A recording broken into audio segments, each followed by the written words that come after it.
మత్తయి సువార్త 24వ అధ్యాయము 38వ వచనం.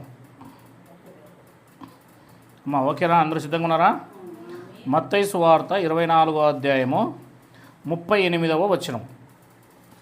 జలప్రలయమునకు ముందటి దినములలో నోవాహు ఓడలోనికి వెళ్ళిన దినము వరకు వారు తినుచు త్రాగుచు పెండ్లి చేసుకొనుచు పెండ్లికిచ్చుచు నుండి జల ప్రళయము వచ్చి అందరినీ కొట్టుకోపో వరకు ఎరుగకపోయిరి. అది చాలు, జాగ్రత్త విందామా. ఇంకా పాఠము జల ప్రళయంలో ఏమొచ్చిందమ్మా? నోవాహు దినములలో. ఎప్పుడు? ఎందుకు వచ్చింది జలప్రలయం? నోవాహు కుటుంబమే ఎందుకు రక్షించబడింది? దేవుడు మనుషులను ఎందుకు చంపాడు? ఎందుకు చంపుతాడు? నోవాహు దినాలలో ఎలా ఉన్నారంట ప్రజలు? తినుచు త్రాగుచు, తినేది దేవుడిచ్చిందే, త్రాగేది దేవుడిచ్చిందే, పెళ్లి చేసుకోమన్నది దేవుడే కదా, మంచిదే. నేడు కూడా తింటున్నారు, త్రాగుతున్నారు, దేవుడిచ్చినవి, పెళ్ళిళ్ళు చేసుకుంటున్నారు, సుఖంగా ఉంటున్నారు. కానీ తినేకిచ్చింది ఎవరు? త్రాగేకిచ్చింది ఎవరు? ఇలా పెళ్ళి చేసుకోమని చెప్పింది ఎవరు? ఈ పెళ్ళిళ్ళ ద్వారా కుటుంబాలు కట్టబడమని చెప్పింది ఎవరు? ఇవన్నీ కూడా తెలుసుకోలేకపోతున్నారు. దీని వెనకాల ఎవరున్నారు అన్న విషయము తెలుసుకోలేకపోతున్నారు. ఇక్కడ ఎవరి దినాలలో జలప్రలయం వచ్చింది? జలప్రలయం వచ్చినప్పుడు వాళ్ళు ఏం చేస్తున్నారు?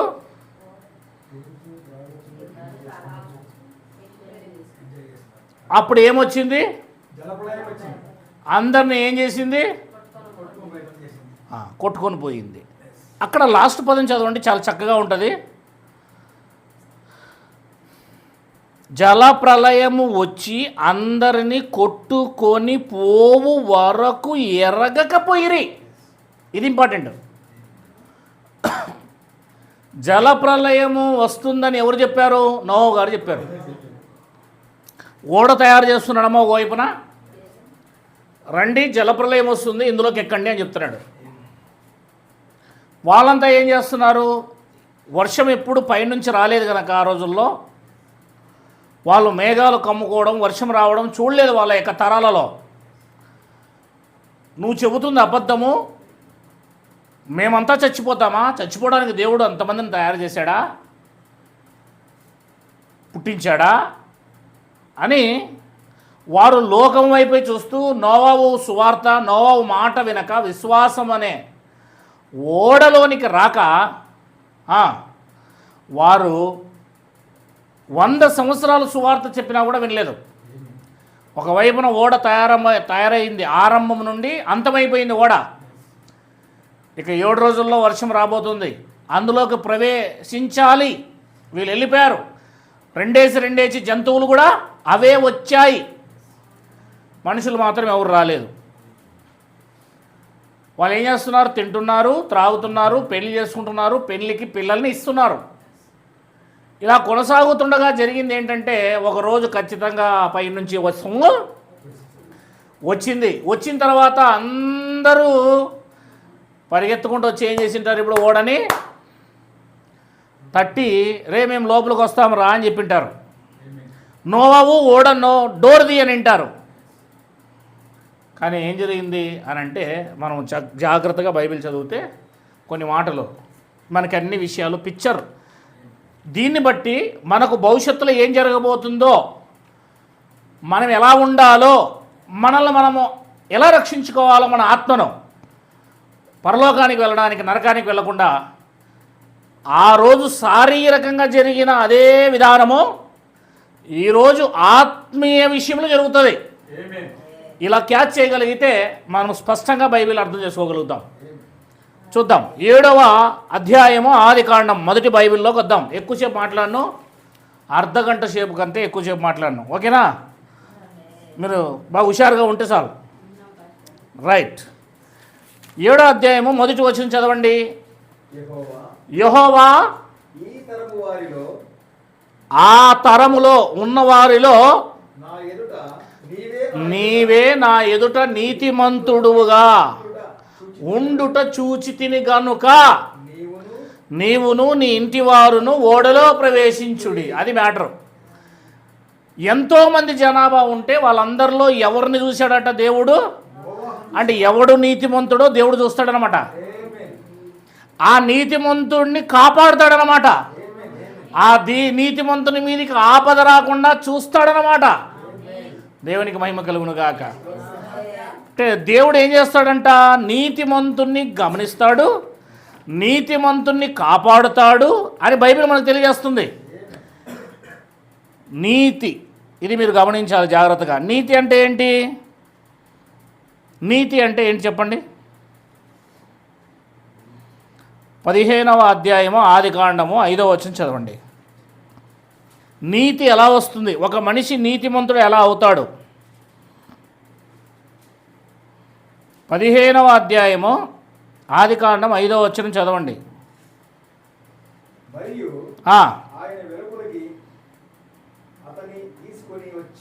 ఆయన వెలుపలికి అతనిని తీసుకొని వచ్చి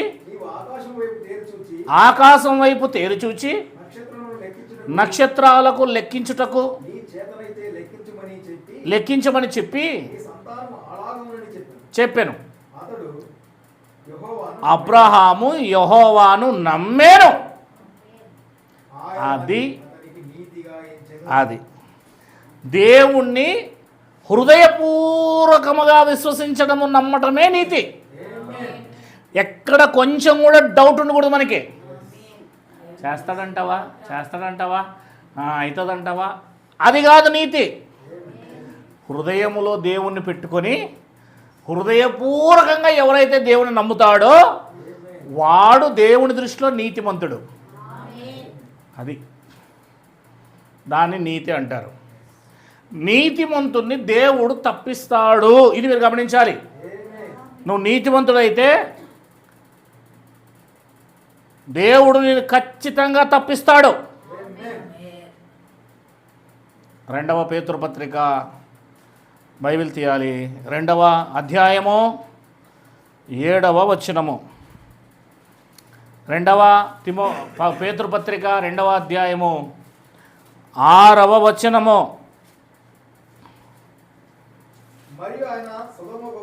మరియు దేవుడు సొదొమ గొమొరాలను పట్టణములను భస్మము చేసి మనకు ముందుకు అంటే మనకు భక్తిహీనులకు వారికి వాటిని దుష్టాంతములుగా ఉంచుటకై వాటికి నాశనము విధించి దుర్మార్గుల కామ వికార యుక్తమైన నడవడి చేత బహుబాధపడిన నీతిమంతుడగు లోతును దేవునికి మహిమ కలుగును గాక. సొదొమ గొమొర అంతయు నాశనం అయిపోయింది, కానీ లోతును దేవుడు తప్పించాడు. లోతును దేవుడు తప్పించడానికి కారణం ఏంటి? అతను నీతిమంతుడు కనుక. బాగా గమనించాలి. నీతి మంతుణ్ణి దేవుడు ఏం చేస్తాడు? 100% తప్పిస్తాడు. నీతిమంతుడు అయితేనే ఇప్పుడు నీకు పరలోకం ఉంది. ఇప్పుడు మనం నీతిమంతులం ఎలా అవుతాము? 3వ అధ్యాయం రోమీలకు రాసిన పత్రిక 22వ వచనం చదవండి. రోమీలకు రాసిన పత్రిక 3వ అధ్యాయము 22వ వచనం చదవండి.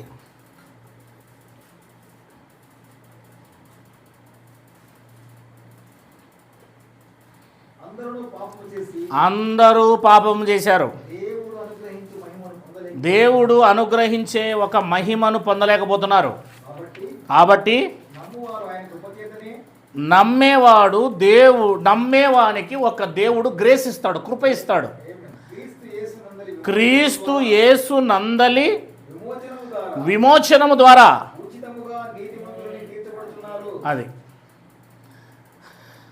అది యేసు క్రీస్తు నందలి విశ్వాసం మూలమైనదే అని రాయబడింది అక్కడ. 3:22 అది యేసుక్రీస్తు నందలి విశ్వాస మూలమైనదై నమ్మవారందరికీ కలుగు దేవుని నీతి.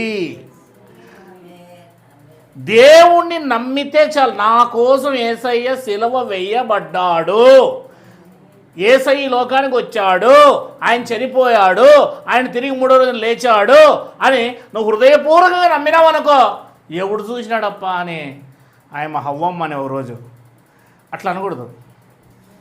నేనేమన్నా చూసినానా సార్ అనే అట్లా అనకూడదు. విశ్వాసం అనే నేత్రాలతో చూడాలా. ఏమిటితో చూడాలా? యేసుక్రీస్తు వారు నా పాపాల కోసము కన్యక గర్భమును ధరించి వచ్చాడు, యేసుక్రీస్తు వారు నా పాపాల కోసము మరణించాడు, సిలువ వేయబడ్డాడు, సమాధి చేయబడ్డాడు, 3వ రోజున తిరిగి లేచాడు అని హృదయపూర్వకంగా డౌట్ లేకుండా ఎవడైతే నమ్ముతాడో వాడు నీతిమంతుడుగా దేవుడు తీరుస్తాడు. అంతే, నువ్వు నీతిమంతుడు అయిపోతావు. ఇంకా నువ్వు ఎన్ని కాశీలకు పోయినా, నువ్వు ఎన్ని టెంకాయలు కొట్టినా, నువ్వు ఎన్నిసార్లు గుండు కొట్టించుకున్నా, నువ్వు బద్రీనాథ్కి వెళ్ళినా, కేదార్నాథ్కి వెళ్ళినా, లేదా 101 దేవాలయాలు తిరిగినా నీతిమంతుడు కాలేవు. మానవ ప్రయత్నాల వల్ల నీతిమంతుడు 19వ వచనం 3వ అధ్యాయం, అదే రోమిలికి రాసిన పత్రిక 19వ వచనం నుంచి నేను చదువుతాను. మన క్రియల వల్ల నీతిమంతులు అవుతామేమో ఒకసారి గమనిద్దాం. ప్రతి నోరు మూయబడినట్లు సర్వలోకము దేవుని శిక్షకు పాత్రులైనట్లును ధర్మశాస్త్రము చెప్పుచున్న వాటన్నింటినీ ధర్మశాస్త్రమునకు లోనైన వారితో చెప్పుచున్నదని ఎరుగుదుము. ఏలైనగా ధర్మశాస్త్ర సంబంధమైన క్రియల మూలముగా, చూసారా క్రియలు అన్నా ఇక్కడ, ఏ మనుష్యుడును ఆయన దృష్టికి నీతిమంతుడని తీర్చబడాడో. ఎందుకంటే ధర్మశాస్త్రం పాపాలు తీసివేయలేదు. నువ్వు ఎంత మంచి క్రియలు చేసినా కూడా అవి దేవుని దృష్టిలో మురికి గుడ్డ వంటివి. నువ్వు ఎవరికోసమైనా ప్రాణం ఇచ్చినా, దానం చేసినా, ఆహారం పెట్టినా, అన్నదానం చేసినా, కంటిదానం చేసినా, ప్రాణదానం చేసినా, కన్యదానం చేసినా, ఇంకా ఏ దానాలు ఉన్నాయండి, రక్తదానం చేసినా, నేత్రదానం చేసిన, భూదానం చేసిన, గోదానం చేసిన, నీ శరీరమే దానం చేసిన నీతిమంతుడు మాత్రం కాలేవు. ఎంతటి గొప్ప అవకాశం ఇచ్చాడు చూడండి. దేవుడు కృప చూపితేనే నీతిమంతులు అవుతాం. నువ్వు నీతిమంతులు అవ్వడానికి ఏమనుకున్నావు? ఓరేషన్ చేస్తున్నావు అంతా. అందరూ మనందుకు మనం నీతిమంతులు. ఎంత తిరుగు, నువ్వు ఎన్ని వేసుకో, ఎన్ని రంగులు వేసుకో, ఎన్ని డ్రెస్సులు వేసుకో, నీతిమంతులు కాలేవు. 4వ అధ్యాయం 1వ వచనం, అదే రోమిలికి రాసిన పత్రిక పైనుంచి చెప్పుకుంటూ వచ్చాడు కదా. కాబట్టి శరీర విషయమై మన మూల పురుషుడకు అబ్రహాముకేమి దొరికెనని అందుము. అబ్రహాము క్రియల మూలముగా నీతిమంతుడని తీర్చబడిన ఎడల అతనికి అతిశయ కారణము కలుగును గాని అది దేవుని ఎదుట కలగదని రాయబడింది. అబ్రహాము క్రియలు చేయడం వల్ల నీతిమంతుడుగా అయ్యాడా? దేవుని విశ్వసించడం వల్ల నీతిమంతుడు అయ్యాడా? క్రియల వల్ల నీతిమంతుడు అయ్యాడు అనుకో, వీడు నీలుగుతాడు ఇట్లా, నేను మంచిగా బతికాను కదా అందుకే నీతిమంతుడు అయ్యాను అంటాడా లేదా? పని చేసినావు, డబ్బులు ఇచ్చినావు అయ్యా. నువ్వు బేల్దారులు వచ్చినారు, సాయంత్రం ఏం చేస్తారు? డబ్బులు ఏమన్నా అంటారు లేదా? ఈయన పో అన్నావు అనుకో, ఏంటి తమాషలు ఏమన్నా గొడవకు వస్తారు. ఊరికే మన ఇంటికాడికి ఎవరో వచ్చినారు, ఊరికే వచ్చినాం మన ఇంటికాడికి, మనం వాళ్ళకి 500 1000 రూపాయలు ఇచ్చినాం. దానం అంటారు దాన్ని. ఏంటి? బేల్దారులకు నువ్వు ఇచ్చేది రుణం తీర్చుకుంటున్నావు. అది దానం కాదు. దేవుడు మనకు చేసింది దానం. ఏంటి? ఆ దానాన్ని మనం ఎప్పుడు తీర్చుకోలేం. కింద రాయబడింది చూడండి 3వ వచనం, లేఖనమేమి చెప్పుచున్నది? అబ్రహాము దేవుని నమ్మాను, అది నీతిగా ఎంచబడెను. బేల్దారులకి యోసేపు ఇచ్చేది జీతమే కానీ అది దానం కాదు. అది పోండ్రా దానం చేశాను మొన్న ఇంకో ఇట్లా చూస్తారు ఇట్లా. ఏంది ఏం దానం చేసినావా నువ్వు? కష్టపడి చెమటలు వరిసి పని చేసినాం మేము, మాకు హక్కు ఉందంటారు. అడుక్కు తినేవాడు అమ్మా అనాలి, ఇస్తే తీసుకోవాలి వెళ్ళిపోవాలి, దాన్ని దానం అంటారు. అది రుణం అంటే కష్టపడితే పని చేసిన తర్వాత డబ్బు ఇట్లా అడుగుతాడు, ఇట్లా ఇమ్మంటాడు, ఈ అంటాడు అంతే. పని క్రియల ద్వారా నేను పరిశుద్ధునిగా జీవించాలనుకో, దేవుని ముందుకు పోయి నేను ఏమంటాను, నువ్వు చేసింది ఏముంది, నువ్వు చేసింది ఏముంది, నేను వ్యభిచారం చేయకుండా సినిమాలు చూడకుండా లోకంలో పాపం చేయకుండా బ్రతికినాను కాబట్టి ఈ లోకానికి వచ్చినాను, చేరే నీ పక్కలో చేరే అంట. మనం క్రియల్లో బతికాం కనుక, మనం బ్రతికాం కనుక ఆయన ప్రమేయం ఏముండదు. అప్పుడు నోరు మూసుకొని కూర్చొని ఇట్లా ఈడే దేవుడు అయిపోయారు అనుకుంటాడు. ఆయన జాలిపడి కరుణ చూపిస్తే, ప్రేమ చూపిస్తే, మనకు అర్హత లేకపోయినా అర్హతను ఇస్తే అప్పుడు ఆయన అలా అనం, మనం కాలు కూర్చొని కాలు పిసుకుతాం. అవునా లేదా? అది నేను చెప్పేది అర్థమైందో లేదో? ఆయన కాళ్ళ దగ్గర కూర్చొని, అయ్యా అసలు నీ దగ్గర రావడమే మాకు అర్హత లేదయ్యా అని చెప్తాం. దీనికి దానికి ఎంత తేడా ఉంది? తేడా ఉందా లేదా? అది దేవుడు మనకి ఇచ్చిండేది. అర్హత లేకపోయినా అర్హత కలిగించాడండి దేవుడు మనకి. వీళ్ళంతా ఏం చేస్తున్నారు? నీకు బొచ్చు మాకు లచ్చ అంటే, బొచ్చు ఆయనకి ఇస్తే ఈ పాపం అవుతుందా? ఆయనకు ఉండిలో ₹1,00,00,000 వేస్తే నీ పాపం అవుతుందా? అంటే డబ్బుతో పాపం పోగొట్టుకుంటావా? రేపు పొద్దున పరలోకానికి వెళ్ళిన తర్వాత ఏమంటాడు? నేను 32 కోట్ల కిరీటం ఇచ్చినాను నీకు, నేను నన్ను నరకానికి పంపిస్తావా? వీడు అడుగుతాడు. వీడు దేవుడు అలా అడిగించుకునేవాడు కాడు. దేవుడు జాలి చూపించేవాడు, కటాక్షం చూపించేవాడు, కరుణ చూపించేవాడు. గ్రేస్ 35 మార్కులు కదా మనం పాస్ అవుతాము. 32 వచ్చినాయి, 33 వచ్చినాయి అనుకోండి, మన కష్టపడి మన క్రియల ద్వారా మన కష్టపడి అహోరాత్రంలో కష్టపడి రాసితే 33, 34 వచ్చినాయండి. ఇంకొకటి వేస్తే పాస్. ఇప్పుడు వాడు దిద్దేవాడు, పేపర్ దిద్దేవాడు. నువ్వు ఎన్నిసార్లు చెకప్ చేసినాడు అతను, ఎంత చేసినా నీ కష్టం 34 మార్కులు కనబడుతుంది. అబ్బా పాపం ఒక్కటి వేసేసాడు, పాస్ అయిపోతారా వేసేద్దామని చెప్పేసి వాడు ఏం చేస్తాడు? నేను కష్టపడి చదివినాను కాబట్టి నాకేందో పాస్ అయినానంటావా? ఎవడో రా పుణ్యాత్ముడు నాకు ఒక మార్క్ వేసి నన్ను ముందుకు పంపించాడు. వానికి ఎప్పటికీ ఏముంటావు? నువ్వు రుణపడి ఉంటావు. నన్ను ముందుకు పంపించిన వాడు. దీన్ని గ్రేస్ అంటారు, కృప అంటారు. Grace mark. నీకు అర్హత లేకపోయి, నీకు అర్హత ఎంత ఉందంటే 34 మార్కులకే అర్హత ఉంది. నువ్వు అంతవరకే రాయగలిగావు, నీ చేతన అంతే అయింది, రాత్రి ముగ్గులు కష్టపడినా. కానీ ఆడ దిద్దేవాడు ఒక మార్క్ వేసి నేను ముందు పంపించాడు. దేవుడు కూడా నీకు 34 మార్కులే వస్తాయి, నువ్వు ఎంత కష్టపడినా భూమి మీద, ఎంత పుణ్యకార్యాలు చేసినా. దేవుడు కూడా ఒక మార్క్ వేసి నిన్నేం చేశాడు? పరలోకాన్ని తీసుకుపోతున్నాడు.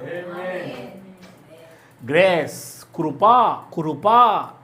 అందుకే దేవుని నామము కంటే ఆయన కృపను ఎక్కువ చేశాడు దేవుడు. అంత గొప్ప మాట రాయబడింది తెలుసా బైబిల్లో? నీ నామము కంటే నీ కృపను హెచ్చించి ఉన్నావు అని రాయబడింది బైబిల్లో. అసలు కృప చాలా గొప్పదండి. ఆ కృపను పోగొట్టుకోకూడదు మనము. హెబ్రీ పత్రిక 10వ అధ్యాయం 26వ వచనంలో రాయబడి ఉంటుందండి. కృప పోగొట్టుకోకూడదు. అందుకే పౌలు గారు ఈ ముళ్ళు తీసేయని ప్రార్థన చేస్తాడు. అప్పుడు దేవుడు ఏమంటాడు తెలుసా? నా కృప నీకు చాలును అంటాడు. ఏమంటాడు? నా కృప నీకు చాలు పో అంటాడు. అంటే ఏం కావాలి మనకి ఇప్పుడు? కృప కావాలా, ఆయన కృప కావాలా. 10వ అధ్యాయం ఏప్రిల్ రాసిన పత్రిక 26వ వచనం, మనము దేవుని గూర్చి, వాక్యమును గూర్చి, సత్యమును గూర్చి అనుభవముతో నేర్చుకున్న తర్వాత తెలిసి పాపము చేసిన ఎడల పాపానికి బలి ఇక ఉండదు గాని న్యాయపు తీర్పునకు భయముతో ఎదురుచూచుటయు విరోధులను దహింపబోవు తీక్షేదమైన అగ్నియు ఇక ఉండును. ఎవడైనా మోషే ధర్మశాస్త్ర ప్రకారము నిరాకరిస్తే ఇద్దరు ముగ్గురు సాక్ష్యాల మాటలో అసలు కనికరమే అని రాయబడింది. అక్కడ కనికర పడకుండా ఏం రాయబడింది? అబ్బా, ధర్మశాస్త్రానికి, మోషే ధర్మశాస్త్రానికి ఎవరైనా విరోధంగా నడిస్తే వాని మీద కనికరమే చూపకూడదు. ఏం చూపకూడదు? ఏం చేయాలి? రాళ్ళతో కొట్టి చంపేయాలి. కొడుకైనా, భార్య అయినా, భర్త అయినా, తల్లైనా, తండ్రి అయినా కనికరమే చూపకుండా ఏం చేయాలా? చంపేస్తారు. ఇలాగైతే ఇట్లుండగా దేవుని కుమారుని యేసుక్రీస్తుని పాదములతో త్రొక్కి తాను పరిశుద్ధపరచుటకు సాధకమైన నిబంధన రక్తమును అపవిత్రమైనదిగా ఎంచి, అదిగో కృపకు మూలమగు ఆత్మను తిరస్కరించిన వాడు ఎంత ఎక్కువైన దండనకు పాత్రుడుగా ఎంచబడునో అది. కృపను గిన పోగొట్టుకుంటే నీకు ఎంత దండం వస్తుందో తెలియదురా నీకు అంటున్నాడు. ఆ గ్రేస్ మార్కులు వేసేవాడిని, గ్రేస్ మార్కులకి వేద్దురా నువ్వు అన్నాడు అనుకోడు, ఫెయిల్ అయిపోతావు. నాకు గ్రేస్ మార్కులు వద్దన్నావు అనుకో, ఫెయిల్ అయిపోతావు, ఇంట్లో కూర్చుంటావు, నేను లైఫ్ సెటిల్ అయిపోతుంది, నాశనం అయిపోతుంది. కృపకు మూలమగు ఆత్మను తిరస్కరిస్తే, అంటే కృపను తిరస్కరిస్తే, నాకు వద్దు అంటే ఈ లోకం ఏం చేస్తుంది? యేసుక్రీస్తు మీకోసం ప్రాణం పెట్టాడు, ఆయన మీ మీద కృప చూపిస్తున్నాడు, కనికరపడుతున్నాడు అని అంటున్నాం మనం. ఇప్పుడు వింటున్నారా?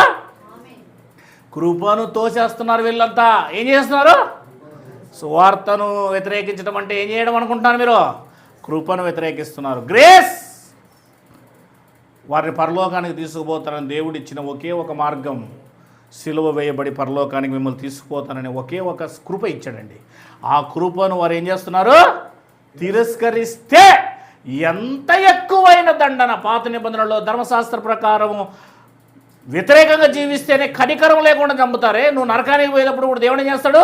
ఏమాత్రం కనికరపడ్డు నీ మీద నరకానికి పోయేటప్పుడు నువ్వు. అది ఇప్పుడు కనికరం చూపుతున్నాడు, ఇప్పుడు చూపుతాడు కనికరం మన పట్ల. ఇప్పుడు నువ్వు కనికరం చూపుతున్నప్పుడు కనికర పడకపోతే, నువ్వు మారకపోతే రేపు కనికరమే చూపుకుంటూ నరకరం పోతాడు. గమనించండి ఎట్లుంది పరిస్థితి. మనము ఉచితముగా నీతిమంతులుగా తీర్చబడుతున్నాం. ఇంత గొప్ప భాగ్యము ఎవరికీ లేదండి. అమ్మా, అర్థమైందా? క్రైస్తవులమైన మనకిచ్చిన ఈ గొప్ప భాగ్యము నిజంగా ఈ ప్రపంచంలో ఎవరికి లేదండి. ఈ మాయా ప్రపంచంలో ఈ కాసేపు వింటాం, ఆ తర్వాత మన ఇష్టమైన జీవిస్తాం. కానీ పట్టుదలగా పట్టుకొని మనం ముందు కొనసాగినట్లయితే మన జీవితము ధన్యతమవుతుంది, ధన్యకరమైన జీవితం అవుతుంది. రోమిలికి రాసిన పత్రిక 4వ అధ్యాయం 3వ వచనంలో ఏమన్నాడు? లేఖనం ఏమి చెప్పుచున్నది? అబ్రహాము దేవుని నమ్మెను, అది అతనికి నీతిగా ఎంచబడెను. పని చేయడానికి జీతము రుణమే కానీ దానమని ఎంచబడదు. పని చేయక భక్తిహీనుని నీతిమంతునిగా తీర్చువాని యందు విశ్వాసం ఉంచువానికి వాని విశ్వాసము నీతిగా ఎంచబడుచున్నది అని రాబడిండి. పని చెయ్యక భక్తిహీనుడివి నువ్వు. ఎవరు నువ్వు? మనమంతా అర్హత లేని వాళ్ళం, అంతా భక్తిహీనులమే. ఈ భక్తిహీనుని దేవుడు ఏం చేస్తున్నాడు?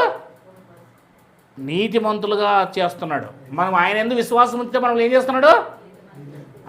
అది నీతి అంటే అర్థం. రండి నోవహు కాలం కొద్దాం. ఆదికాండము 7వ అధ్యాయం. నేను ముగించేస్తాను, నాకు ఎక్కువ టైం లేదు. చెప్పాను కదా మీకు ముందుగానే, చెప్పాను కదమ్మా. Very good. 7వ అధ్యాయం 1వ వచనం. యెహోవా, ఈ తరము వారిలో నీవే నా ఎదుట నీతిమంతుడవై ఉండుట చూచితిని అని రాబడించండి. అంటే దేవుడు మనల్ని నీతిమంతులుగా ఉండటం చూడాలి. అంటే ఇప్పుడు ఈ నోవహు ఏ రకంగా నీతిమంతుడయ్యాడు చెప్పండి? ఏ రకంగా నీతిమంతుడయ్యాడమ్మ నోవహు? 6వ అధ్యాయము 8వ వచనం. అదే ఆదికాండం. అయితే నోవాహు యెహోవా దృష్టి యందు అది కృప పొందాడు. అది దేవుని దృష్టి యందు ఏం పొందాడు అంటే అర్థం ఏంటి? కృపే కదా నీతిమంతులు చేస్తుంది. అంటే ఈయన ఎవరు నమ్మాడు? అప్పుడు ఆ కృప ఏం చేసింది? నేను నీతిమంతం చేసింది. అది మ్యాటర్ ఇక్కడ. అంటే నోవహు ఎవరు నమ్మాడు? అది అప్పుడు ఏమైంది? 9వ వచనం నోవాహు వంశావళి ఇదే. నోవాహు నీతిమంతుడును తన తరములో నిందారహితుడై ఉండెను. నోవాహు దేవునితో కూడా నడిచినవాడు. అది నడచడం అంటే ఏంటి? నడవడం అంటే ఏంటి? దేవుడు ముందు పోతుంటే వెనకాల నడవడం కాదు. దేవుడు ఏ జీవితాన్ని జీవిస్తాడో, దేవుడు ఎలా ఉంటాడో, దేవుని జీవితం ఏంటో, పరిశుద్ధ జీవితము, ఆయన గుణమేంటో, ఆయన క్యారెక్టర్ ఏంటో, అలాంటి క్యారెక్టర్ కలిగి జీవించాడు, అలాంటి లక్షణాలు కలిగి జీవించాడు, వాక్య ప్రకారంగా జీవించాడు. దేవుడు ఏం చెబితే అది చేశాడు. 7వ అధ్యాయము 5వ వచనం తనకు యెహోవా ఆజ్ఞాపించిన ప్రకారము నోవాహు యావత్తును చేసిన. అది ఏం చెప్పినా చేస్తాడండి నీతిమంతుడైతే, దేవుని నమ్మినోడైతే. అది నువ్వు ఏం చెప్పినా చేసేవాడిని దేవుని నమ్మినోడు అంటారండి. రొంత చేసి రొంత చేయనోడిని దేవుని నమ్మినోడు కాదు, అన్నీ చేస్తాడు వాడు. ఇంకా బైబిల్లో ఏ ఏ విషయాలు అయితే చెప్తాడో అవన్నీ చేస్తారు. కొంతమంది ఉండండి, మేము విశ్వాసులము నీతిమంతులు అంటారు, కానీ దేవునికి ఇచ్చే విషయంలో దొంగలించేస్తారు. నిజం చెప్తున్నామా నేను, మీరున్నారు కదా, కష్టపడతారు మీరు, పాపం మీకు వచ్చి ఎంతైతే ఉందో, మీకు ఎంత వస్తుందో నాకు తెలియదు, కానీ వచ్చే 2000లోనో 3000లోనో దానికి మించి అధికంగా మీరు దేవునికి ఇస్తుంటారు. నేను చూస్తుంటాను వీళ్ళందరూ, ఇక్కడ ఉన్న వాళ్ళందరూ. కానీ బాగా డబ్బు సంపాదిస్తున్న వాళ్ళు మీరు ఇచ్చిన దాంట్లో సగం కూడా ఇవ్వరు. నాకు తెలుస్తుంది కదా, సగం కూడా ఇవ్వరు. మీరు మనస్ఫూర్తిగా దేవునికి ఇస్తున్నారు, కానీ వాకింగ్ చెప్పమంటే వచ్చి చెప్తారు, నిలబడమంటే నిలబడతారు, వచ్చి డంబాచారం అంతా చేయమంటే చేస్తారు. కానీ దేవునికి ఇచ్చేటప్పుడు తెలుసా, వాళ్ళ సంపాదన ఎంత ఉంటుందో తెలుసా? వేలల్లో ఉంటుంది, 100ల్లో ఇస్తారు దేవుడికి. నేను చూస్తుంటాను, గాలమ్మ విషయంలో అయితేనేమి, ఎలిజబెత్ అమ్మ విషయంలో అయితేనేమి, ఆసన సిస్టర్ విషయంలో అయితేనేమి, రాహేలమ్మ విషయంలో అయితేనేమి, వీళ్ళందరి విషయంలో చూస్తుంటాను. ఎవరైతే పేదరికంగా ఉంటారో వాళ్ళు సమృద్ధిగా దేవునికి ఇస్తారు. కానీ డబ్బు గలవారమని బాగా ఉంటారు చూడండి, వాళ్ళు అసలు దేవునికి ఇచ్చే విషయంలో వాళ్ళు ఇవ్వాలి, కానీ వాళ్ళు ఇవ్వరు. బైబిల్ అంటుంది 21వ అధ్యాయం లూకా సువార్త, అట్లాంటి వారందరినీ దేవుడు చూస్తూ ఉంటాడు. గమనించండి ఒకసారి, 21వ అధ్యాయం లూకా సువార్త, దేవుడు ప్రతిదీ చూస్తాడండి. మనకు చాలా తెలియదు, మనకి తెలియాల్సింది ఏంటంటే, దేవునికి మనం ఎంత సమృద్ధిగా ఇస్తామో ఆ దేవుడు నువ్వు ఇచ్చే మనసును చూస్తాడు. అదే రకంగా దేవునికి ఇస్తాడు. మనం ఇస్తుంది ఎవరికి? దేవునికి అని నువ్వు మనసులో పెట్టుకొని హృదయపూర్వకంగా ఇవ్వు, దేవునికి దానంతకు 100 సహాయం చేయకుండా పడదు, 100% చేస్తాడమ్మా. ఆ వీక్నెస్ ఎవరికి తెలియడం లేదు, ఆ యొక్క సూత్రం ఎవరికి తెలియడం లేదు ఇంతవరకు.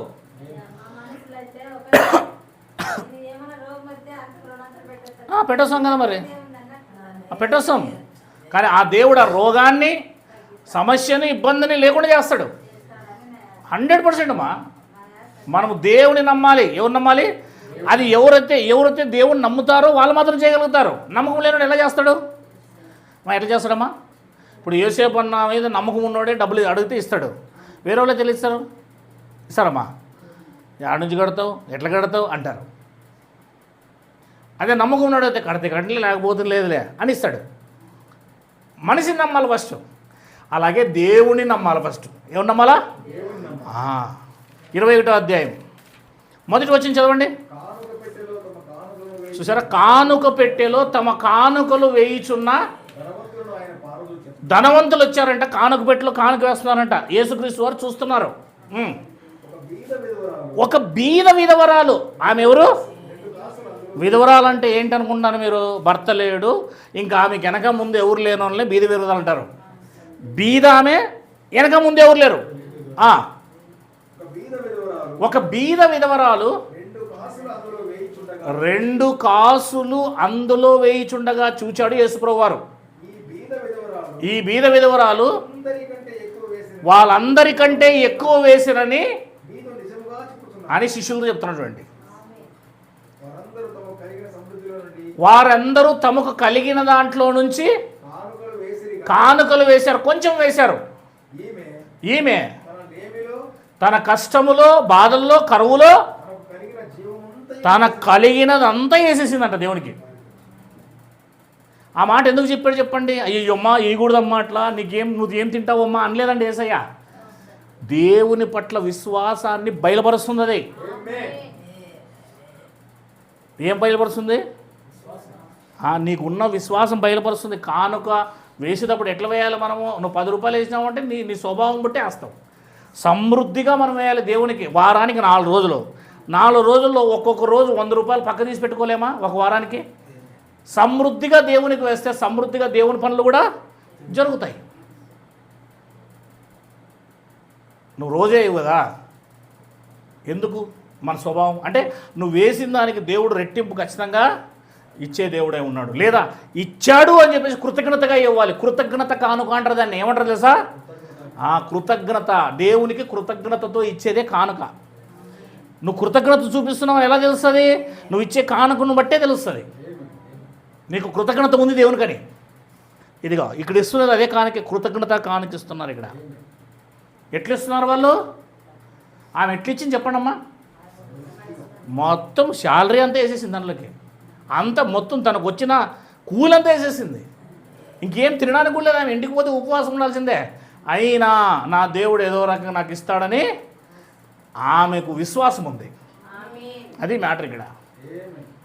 కనుక మనం దేవుని దగ్గరకు వస్తే విశ్వాసము ఎవరికైతే ఉందో వాడు క్రియల ద్వారా చూపిస్తాడు. దేవుని పరిచర్య చేయాలా మనం నేర్చుకోవాలి. ఫస్ట్ మీరు ఏం నేర్చుకోవాలా? పరిచర్య నేర్చుకోవాలా. మీరు వచ్చేదే లేట్ వస్తారు. సంఘంలోకి వస్తే కసును కాల అదంతా ఏమంటారు, చర్చ్ అంతా కడగాల, ఏదైనా దానికి లోపంగా ఉన్నాయో చూడాలా, గమనించాలా. చూడండి, ఎప్పుడో మీటింగ్ మూమెంట్లో ఆ ఫ్యాన్ బెండ్ అయిపోయింది, ఆ వైర్ అలా వేలాడబడుతుంది. ఈరోజు వరకు దాన్ని పట్టించుకుని ఉన్నారా? అది నీ కొంపులో అయితే నేను కూడా చూస్తూనే ఉన్నాను అంతే. ఇట్లా 50 మంది దేవా నీకు పిల్లలు, ఒక్కడు కూడా నేను పట్టించుకునేవాడు లేడు అనుకుంటున్నా. పిల్లలు 50 మంది ఉన్నారు దేవుడికి, కానీ ఒక్కడు కూడా పట్టించుకునేవాడు లేడు. ఆలోచన చేయండి. అది దేవుని పని. అది నువ్వు దేవుని ప్రేమిస్తే చేస్తావు, ప్రేమించకపోతే ఎట్లా చేస్తావు? ప్రేమించకపోతే చేయలేవు. కనుక మనము వారానికి ఒకసారి చేస్తామా, రోజేం చేస్తామమ్మా వచ్చాడా? అన్ని విషయాల్లో మీరు నేర్చుకోవాలి. పరిచర్యలో నేర్చుకోవాలి. మన శరీరం దేవునికి సజీవ యాగముగా సమర్పించాలని బైబిల్ చెప్తుంది. శరీరాన్ని ఇమ్మంటే మనం ఎక్కడ ఇస్తున్నాం? నువ్వు పని చేస్తే ఇంకొక ఆమె పని చేస్తావు, నిన్ను చూసి ఇంకో. మనం ఇతరులకు ఏం నేర్పించాలంటే భక్తి నేర్పించాలా, పరిచర్య భక్తి నేర్పించాలా. ఊరికే వచ్చి నిలబడం అంటే ఏదో మాట్లాడమంటే మాట్లాడేది కాదు. మనము పరిచర్య, శరీరాన్ని లోబరచాలా, శరీరాన్ని వంగదీయాలా. ఈ శరీరం దేవుని కోసం ఉపయోగపడాలా. ఇదే అవయవాలతో, ఇదే శరీరంతో నీతి కార్యాలు మనం దేవుడు చేయాలా. అంత స్థితికి వెళ్ళాలి. ఇంకా ఇప్పుడే ఏముంది? ఏమీ లేదు. ఇంకా వినే స్థితిలోనే ఉన్నాం మనం. నీతిమంతులు ఎట్లా అవుతారు చెప్పండి? మా నీతిమంతులు ఎట్లా అవుతారు? దేవుని యందు విశ్వాసం ఉంచేవారు నీతిమంతులు అవుతారు. ఆ నీతిమంతులు అవ్వాలంటే యేసయ్య రక్తం కిందికి రావాలి. యేసయ్య రక్తం కిందికి రానంత వరకు, యేసయ్యను నమ్మనంత వరకు ఈ భూమి మీద ఉన్న ఎవరైనా సరే నీతిమంతుడు కాడు. మీ పిల్లలైనా, మీ కొడుకులైనా, మీ కోడలైనా, మీ ఎవరైనా సరే ఇంకా వాళ్ళు ఏం కారు? నీతిమంతులు కారు. పాపిగానే మరణిస్తాడు, పాపిగానే చేస్తాడు, వెళ్ళిపోతాడు. కనుక గమనించండి, అర్థం చేసుకోండి. నీతి మనల్ని ఏం చేస్తుంది చెప్పండి? ఇప్పుడు నీతి ఏం చేసింది? జలప్రలయంలో నుండి నోవాహును, సొదొమ గొమొర్రాల మీద పడిన అగ్నిగుండంలో నుంచే లోతును. దేవునికి మహిమ కలుగును గాక. నీతి ఏం చేస్తుంది? ఇప్పుడు నువ్వు నీతిమంతుడుగానే జన్మించి నీతిమంతునితో కొనసాగి పరిశుద్ధ జీవితాన్ని జీవిస్తే నీ ఆత్మ ఎక్కడికి వెళ్తుంది? ఒకవేళ నీతిమంతుడుగా ఉండకుండా నువ్వు చచ్చిపోతే ఎక్కడికి వెళ్తావు? నరకం. అది నీతిమంతుడు వెళ్ళే మార్గం వేరు, నీతిమంతుడు కానివాడు వెళ్ళే మార్గము. లోతు ఎక్కడికి వెళ్ళాడు? ధనవంతుడు ఎక్కడికి వెళ్ళాడు? లాజర్ ఎక్కడికి వెళ్ళాడు? ధనవంతుడు ఎక్కడికి వెళ్ళాడు? లాజర్ నీతిమంతుడు కనుక దేవుని దగ్గరికి వెళ్ళాడు. ధనవంతుడు నీతిమంతుడు కాడు కనుక లోకం కోసమే బ్రతికాడు కనుక బాధపడుతున్నాడు అక్కడ. ఇంత మంచి అవకాశాన్ని పోగొట్టుకోవద్దని దేవుడు చెప్పాడు. కనుక దయచేసి బ్రతకండి, జాగ్రత్తగా ఉండండి. ఏదో వస్తుంది ఈ లోకంలో అని చెప్పేసి దానికోసం తాత్కాలికమైన మాయ కోసమో పోకండి. ఈరోజు నీకు ఒక పెద్ద పదవే రావచ్చు, రేపు నీ ప్రాణమే పోవచ్చు. అవునా? దేవుణ్ణి వదులుకునేది ఏదైనా సరే దూరం పెట్టండి, దేవుని మీద ఆధారపడండి, దేవుడు సాయం చేస్తాడు. దేవుడి మాటలు దీవించి మనల్ని బలపరచును గాక.